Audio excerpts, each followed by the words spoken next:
It's a great delight to be here. I would like to introduce myself. I'm a psychiatrist by trade.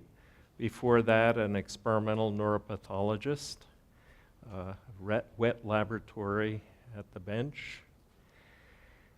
And it has been my great privilege to be kidnapped by American combat veterans.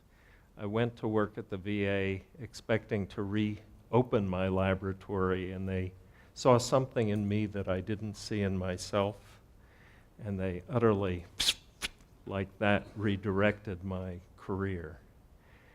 It's been quite an extraordinary trip for me. I also have learned that I have some unexpected capacities as an unlicensed philosopher. In doing my work with the veterans, I discovered that I was very much working in the area of ethics, of all things, and that much of what I have done subsequently as their missionary to military forces on prevention of psychological and moral injury is in the realm of ethics. That ethics is preventive psychiatry in military organizations. What a concept. So I'm going to also dig deeper into my intellectual past for another dimension as an unlicensed philosopher, someone who's never been ambitious to be a professor, never been ambitious to be a chief of a clinical service, but continues to have some insanely large ambitions to understand the whole human critter.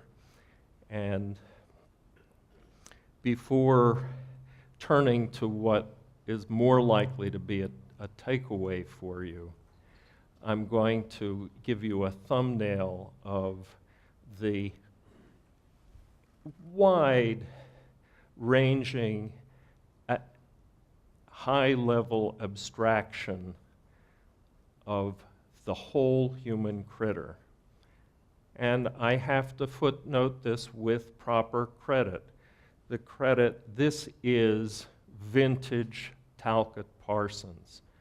I know that there are some of you, some relatively few of you in this room who know this name, Sic transit gloria mundi. He was regarded as the greatest sociologist in the middle third of the 20th century. But today, many people have never even heard the name. But it is directly to his credit. The ICBM trajectory of this broad abstraction is the following: that the whole human critter is encompassed by four embodiments, four avatars, or in his terminology, four subsystems, which are the brain, the mind, the social system, and the culture.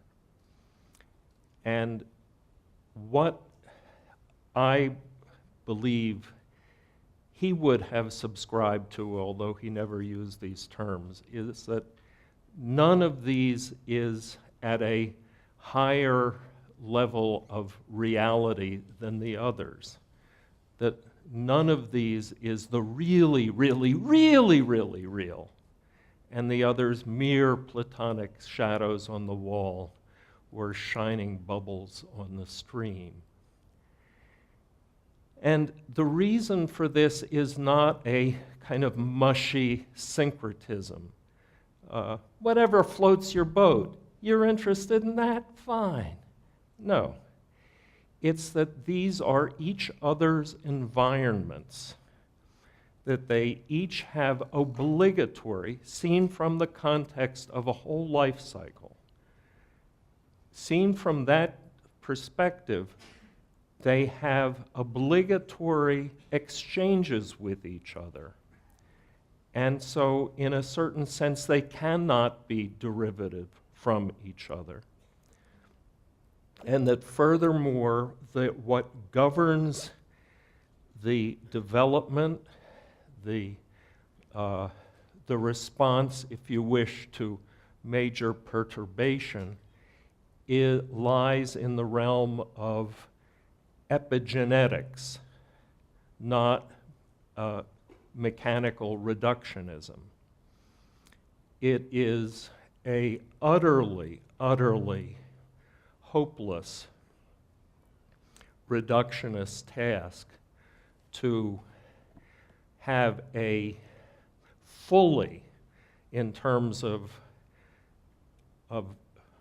rigorous chemistry and physics, a fully reductionist account any time in the next 5 centuries of Moore law's doubling, for a fully reductionist account of this simple thing. On the count of 3, I'm going to drop my pen, 1, 2, 3. This is way beyond any potential science that our species is likely to enjoy even in a very long time. Now, then there's the semi-reductionist account that would encompass neurology, such entities as Pacinian corpuscles, spinal afferents and efferents, and so on and so forth. And that kind of semi-reductionist account is still way beyond our capacities, probably for several generations still. But that use of this philosophic stage prop, that little pantomime, when I said on the count of 3 I'm going to drop my pen, is a very compact and very accurate account. And your comprehension of it is very compact, efficient, and accurate. And there is no legitimate reason for us to scorn it as an account. It is a highly evolved account that emerges from our physical evolution as the human species. So let's celebrate and enjoy the advances of science that we can bring about, but let's not get too fucking cocky about it. It just makes no sense. It is way beyond what we can accomplish. Now, another of the gifts that the veterans gave to me is that they gave me a mission. And it's been a gratifying mission, interesting. They said to me, "Doc, we don't want no other good young kids wrecked the way we were wrecked. You've learned enough from us. You go tell them guys in the Pentagon what they need to do to protect them."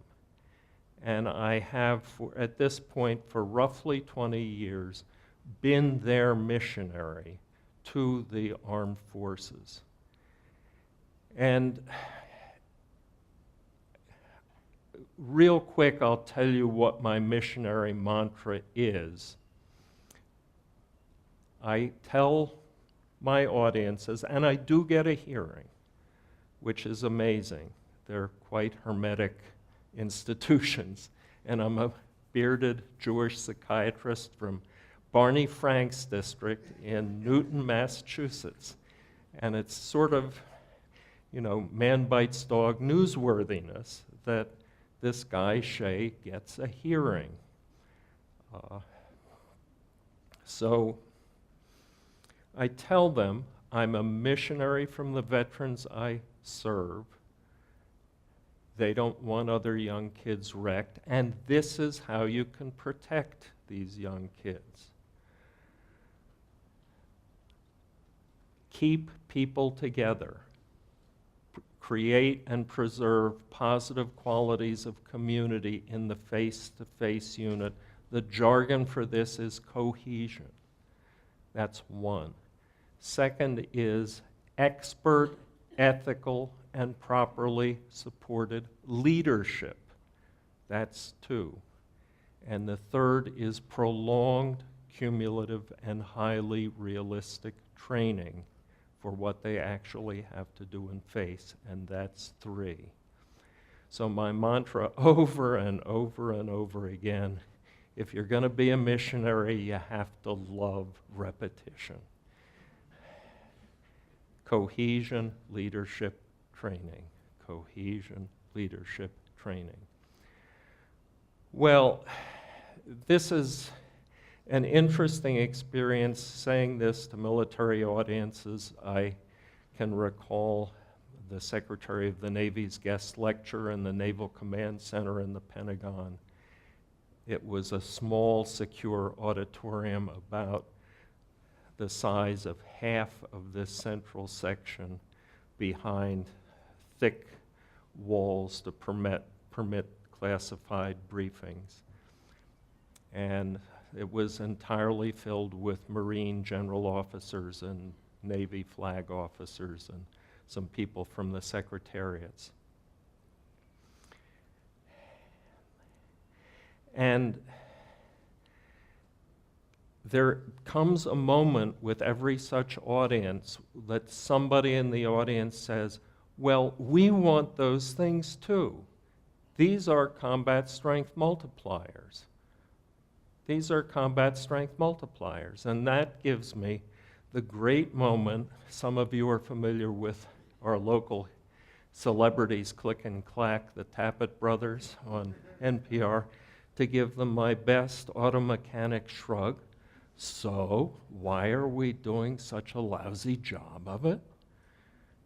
And that's an interesting moment because it leads to some shifting from buttock to buttock and looking at shoes. And then a voice, usually from the back somewhere, comes. It's the personnel system. And that may seem to you like the person in the back is voicing the collective cop-out of pointing to somebody else and saying it's their fault. But there is a great deal of truth in it. And if I can reframe it slightly, it is a model of bureaucratic rationality that most visibly embodies itself in the military personnel system, that says that we shuffle soldiers like a deck of cards. In the late 1990s, a first-term soldier in the Army would be in 7 different small units in the course of his first term of enlistment, which meant that he was constantly learning to get to know direct leaders, get to know peers, and so forth. So my mission did morph into a mission to thoroughly renovate various aspects of military policy, practice, and culture. Now, I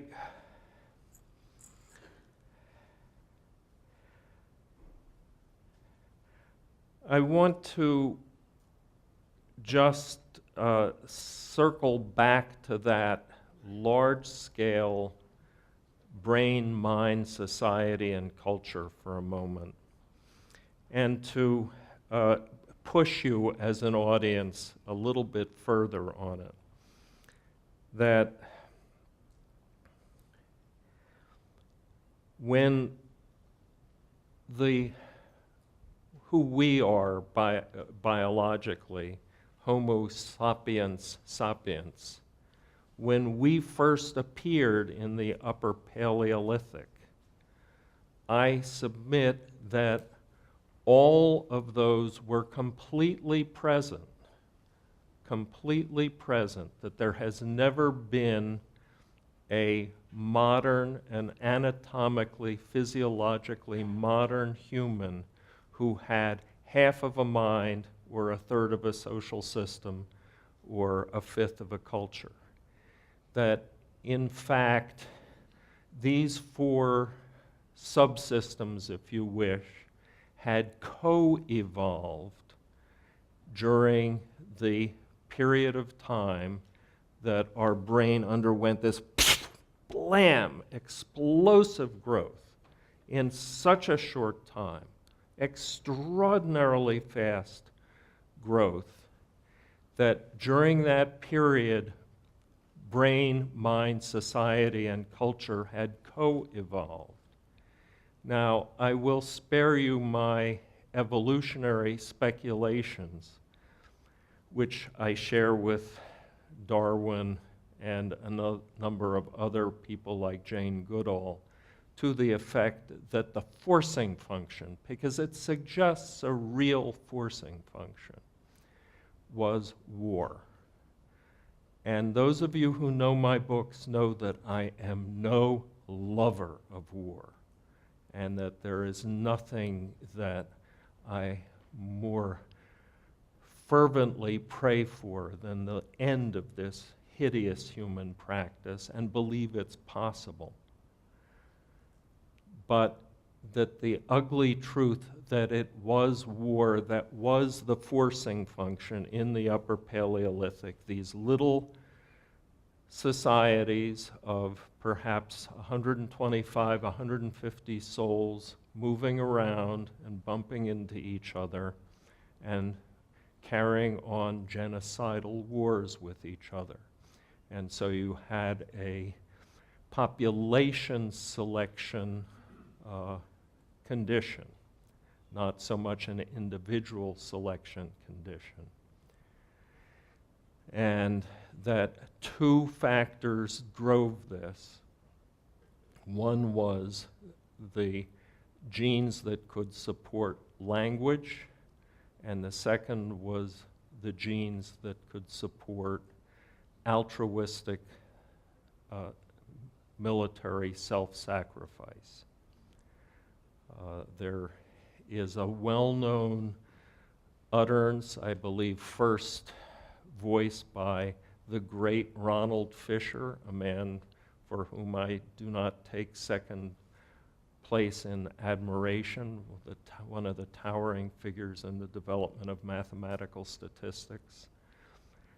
But he was totally wrong in his assertion that he was puzzled by how was it possible for people to sacrifice their lives for others who were not related to them. He was the first, I believe, to promulgate the model of so-called inclusive fitness, where if you appeared to be doing something altruistic, it was because you were improving the reproductive success of other people who carried the same set of genes that you did, or at least a large chunk of them.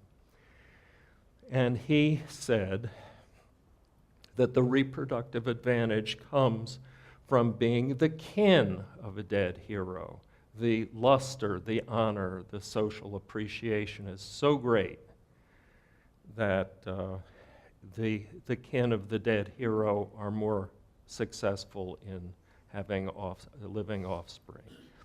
Well, I thoroughly mocked that at the Human Society, at the Society for Human Evolution, pointing to the heartbreaking story in the Iliad of Andromache and Astyanax, and then the equally telling example in the Odyssey of the suitors planning to cut Telemachus's throat because they thought that Odysseus was dead. That's exactly how much those two anecdotes, which many of you will be able to call to mind, illustrate that the benefit of being the child of a dead hero was exactly zip. And so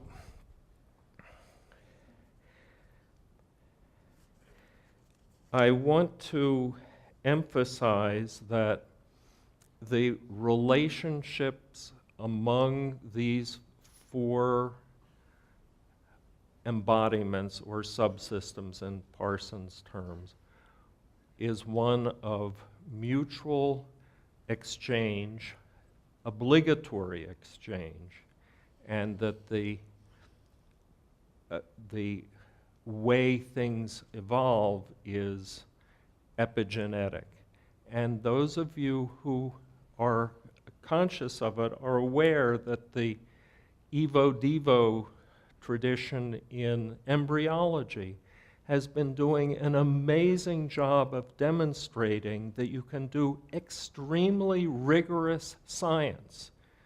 This isn't any mushy, whatever you say, really rigorous science that is not reductionistic. And that similarly, Parsons said that the evolution of action systems, his word for such systems, followed epigenetic principles. And he was well aware of the work of Waddington in the 20s. So what we're finding is that there is a resurgence now of the capacity to do rigorous science in a non-reductionist way. And I hope that people, I'm of an age that I can remember the Jacques and Monod dogmas of one gene, one protein, and that's everything you need to know. And that I hope all of you are aware of the wonderful work of the historian of science, Fox Keller at Harvard, called The Century of the Gene, a wonderful little summary of the trajectory of the concept of the gene in the 20th century. Small little book, beautifully written and quite trustworthy, I believe. Okay, so I want to give you a flyover of my model of psychological and moral injury, which is the one that I tell to military audiences and explain to them how they can prevent these. And I'm going to move fairly quickly, and I'm going to ask you to think like an orthopedic surgeon, like a military surgeon. A soldier or Marine has his arm taken off at the elbow by a mortar fragment.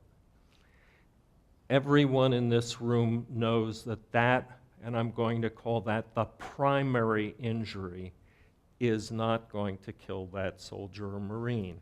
But the two most dreaded complications, again, this is surgeon talk, the complications of hemorrhage and later infection certainly can, and even today still do, kill that service member. So what is the primary injury, psychologically speaking, in war? It is the Is it something I said? I don't know why I'm getting that feedback. Anyway, the primary injury is the persistence into life after mortal danger of the absolutely valid adaptations and skills that kept you alive when other people were trying to kill you and doing a damn good job of it. And the three clusters found in the diagnostic manual in PTSD, the three clusters of phenomenology, are not a bad summary of that persistence. And I leave it to you to see how that is the case. It's not hard, and I will cut corners in time by asking you to do that. Now, the complications, just like that traumatic amputation, the complications of the primary psychological injury are truly ruinous. Truly ruinous. Drug and alcohol abuse, danger seeking. After all, the most famous British combat veteran of World War I, Lawrence of Arabia, how did he die? Fast motorcycle riding. And this is not part of the Vietnam stereotype. This is in the nature of that injury. So,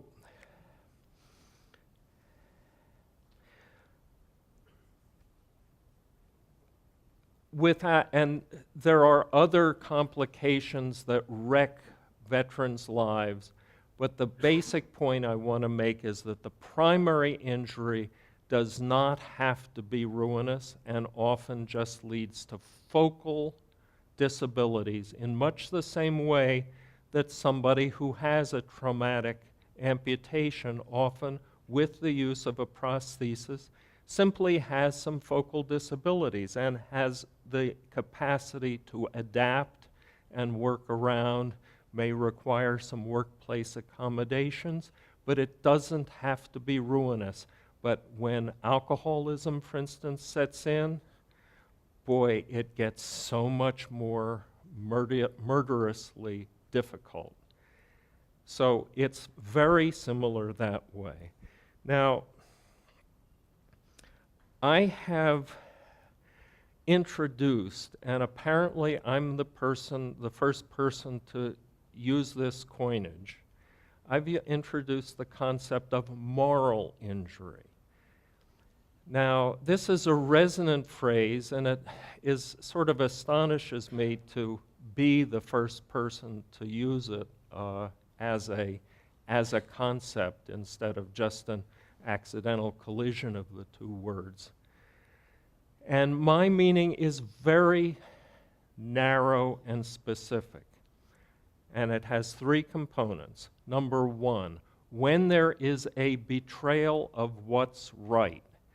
I intentionally state that in common language terms, and that is squarely in the culture as locally construed. Shay here doesn't pretend to see with Einstein and Newton among the stars eternal verities of what's right. I don't know a universal for all people in all places and times. But it is a defendable statement that every human social group has such a code of what is praiseworthy and blameworthy, a code of what's right. So there's the culture. So, number one, a betrayal of what's right by someone who holds legitimate authority. That's squarely in the social system. Authority and legitimacy, locus classicus for sociology, political science, so on.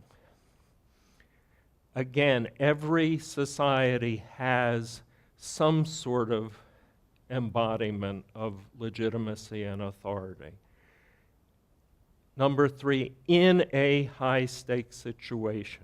And inevitably, that is in the mind of the person who is injured. It is, I was almost fucking killed being ordered to go across that minefield by that schmuck who wasn't willing to listen to the sergeants who've been in this AO much longer than he has and know that it's mine. Or even more telling, my beloved comrade Joe just got his shit scattered by being blown up as a result of following the order to go across that rice paddy. So, 1, 2, 3. Betrayal of what's right by someone with legitimate authority in a high-stakes situation. Now, I want to recommend to you one of the ugliest, nastiest, most unpleasant thought experiments you will ever do, if you choose to do it. And that is to vividly imagine for yourself a situation that fits those 1, 2, 3 criteria for your life situation, not for somebody else, but for you. And if you do that, I promise you that your body will respond. You'll feel sick to your stomach, your guts will churn, your heart will race, and I believe that the brain codes moral injury as physical attack. And so moral injury, as I lay it out there, you see the whole human critter, again, brain, mind, society, and culture. And that was one of the amazing things about doing this work with combat veterans. It was a crossroads for everything that was human. It was astounding. It was fascinating. It was satisfying. Now,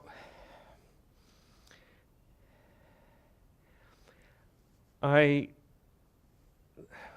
want to quickly tell you some of the simple take-home lessons that I had clinically from 20 years in the VA clinic, working with these very severely wrecked combat veterans. And part of the jollies I get from telling them to you is that they are both painfully simple, and neither of them place overeducated, credentialed professionals like me in center stage. There are two critical jobs that anyone offering to help psychologically and morally injured combat veterans should have on their to-do list as the first and second thing. Number one, sleep. It's so humiliatingly simple. People want it to be fancy, especially credentialed professionals want it to be fancy. The physiology here is vividly clear that sleep is fuel for the frontal lobes of the brain, that every hour of lost sleep drains the tank a bit, and when you're really out of gas in your frontal lobes because of sleep loss, You lose your ethical self-restraint. You lose your emotional self-restraint. You lose the capacity for that kind of cognitive reframing that says, this is here, this is now, and that was there, and then. That's cognitive reframing. And it is a catastrophe not to have the reliable use of your frontal lobes. I believe that anything we can do that will reliably and consistently improve the quality and quantity of sleep that anyone coming back from combat can achieve will make everything in their lives better. Now, unless to make sure you don't think this is special pleading for somebody who has the legal authority to write a prescription, I want to point out that practically every single one of the helping professions has a really good bag of tools for helping people with sleep. There is important and safe, not perfect, but important and safe pharmacological agents. Yes, but the psychologists have a terrific bag of tools to help people with sleep. Acupuncture, people do really well in improving people's sleep. A multitude of practices and disciplines have something to bring here. This is not special pleading for MDs, but it is special pleading for sleep. Now, since this is in this segment on aging, I don't have a good memory for citations of papers, but I do recall an old paper that indicated that if you have any sleep disruption at all on a consistent basis, it shortens your life. This was gross mortality. Your gross mortality is higher in every age slice if you have something disordered, and it apparently didn't much matter what. And it's probably not just contaminated by obstructive sleep apnea. I mean, obviously, that's a catastrophe. Okay, so number one in the rather undignified, simple objectives. Number two, peers, peers, peers, peers. The royal road to recovery for a psychologically and morally injured veteran leads through peers, people to whom he can entrust his experience and expect that they will understand it and understand its heft. And at every step in it, peers are incredibly valuable. There's a little pantomime that usually people appreciate. A young Marine comes back from one of the current theaters, and Shay, the overeducated professional, says, "So, how you doing? Any kickback from what you saw there, what you did there?" "I'm fine, and what the fuck's your problem?" That's the typical response that I would get. And if I pressed him in the absence of having really put in the time on station to create a relationship with him, I might end up getting my nose broken, or if I was lucky, he'd just turn his back and walk away. But okay, now in the pantomime, I'm no longer Shay. I'm a 1st Marine Division veteran from, say, the Gulf War or the Vietnam War. And I say exactly the same words and get exactly the same response. But I can both safely and effectively respond. Hey, you're a lying sack of shit. I can see by your eyes you ain't sleeping. Talk to me. I've been there. I know what it's like. Talk to me. And that has a very good chance.